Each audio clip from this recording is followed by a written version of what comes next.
Coming up on the RelaxShacks.com channel, we'll be giving away an Envy Tiny House Heater, so be sure to subscribe for your chance to win. Details in the description.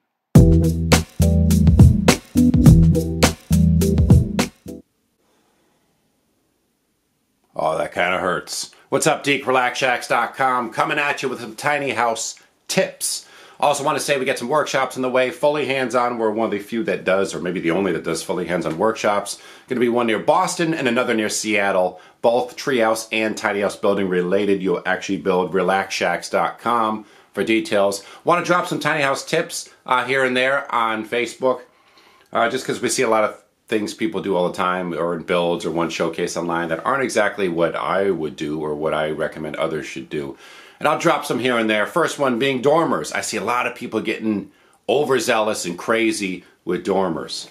I think you should stray away from that. Yes, dormers can make a house, a roof line look fantastic. And in the case of a 13-foot-6 tiny house on wheels, you can certainly open up your living space, your sleeping space in that loft with dormers. But I see people getting carried away with them all the time. Don't go the Frank Lloyd right or the Frank Lloyd wrong, as I call it, route with tiny houses.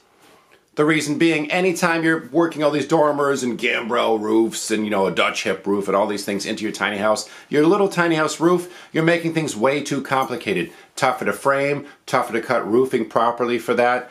You're giving yourself way more roof work in general, which requires ladder work, which is dangerous, and flashing. Your flashing is going to be the first thing over time that might be installed improperly or might wear out, and that's where your leaks will occur. The more valleys, conjoining roof pitches you have, and the more eccentricities in that roof, the more problematic your roof may be down the road. And for that reason, I think you shouldn't get too crazy with the dormers. Maybe one on each side of your loft when designing your tiny house roof. Keep it simple.